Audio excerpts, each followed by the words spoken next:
एक तरफ वक्फ बिल विवाद और दूसरी तरफ सौगात मोदी किट। बीजेपी की दोहरी रणनीति के पीछे की क्या है कहानी?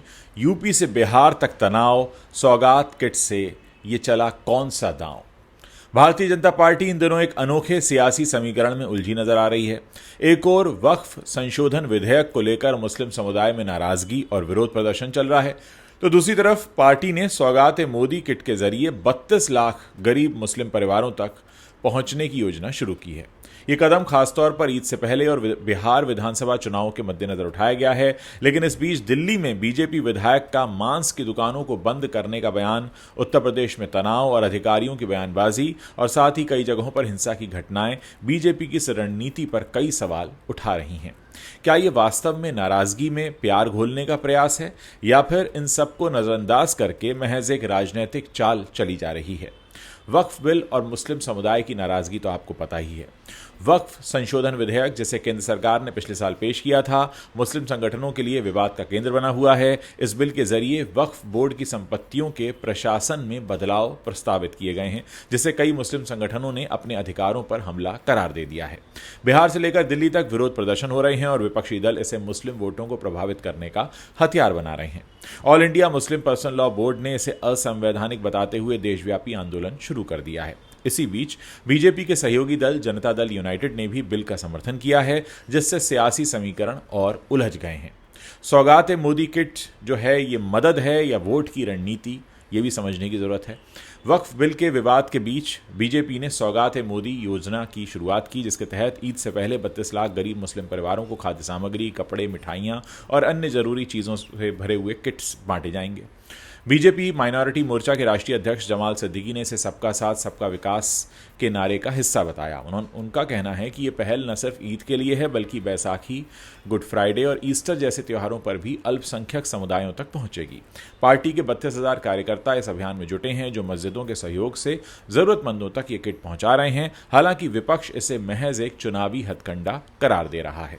कांग्रेस की राष्ट्रीय प्रवक्ता शमा मोहम्मद ने इसे दिखावटी नाटक बताया और कहा, मुस्लिमों के खिलाफ नफरत भरे भाषण देने वाली बीजेपी अब ईद पर किट बांटकर वोट हासिल करना चाहती है। बहुजन समाज पार्टी की प्रमुख मायावती ने भी इसे राजनीतिक स्वार्थ से प्रेरित कदम बताया और कहा कि गरीबी और डर के मूल कारणों को दूर करने की बजाय ये महज एक दिखावा है। बिहार में अक्टूबर-नवंबर में होने वाले विधानसभा चुनावों को देखते हुए विपक्ष का दावा है कि यह मुस्लिम वोटों को लिभाने की कोशिश है। दिल्ली से यूपी तक तनाव चल रहा है, बीजेपी चुप्पी साधे हुए है और इस सबके बीच आप जानते हैं बीजेपी के अपने ही नेताओं और शासित राज्यों में हालात जो हैं वो पार्टी की इस इंक्लूसिव छवि से उल्टे नजर आ रहे हैं। दिल्ली में एक बीजेपी विधायक ने हाल ही में मांग की कि त्योहारों के दौरान मांस की दुकानें बंद रहें, जिससे अल्पसंख्यक समुदाय में आक्रोश फैल गया।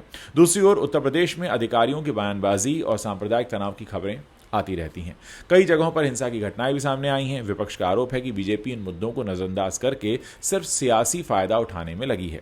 कांग्रेस नेता राहुल गांधी ने भी ट्वीट करके कहा कि एक तरफ तो किट बांटते हैं, दूसरी तरफ नफरत फैलाते हैं। बीजेपी का दोहरा चरित्र अब छिप नहीं सकता।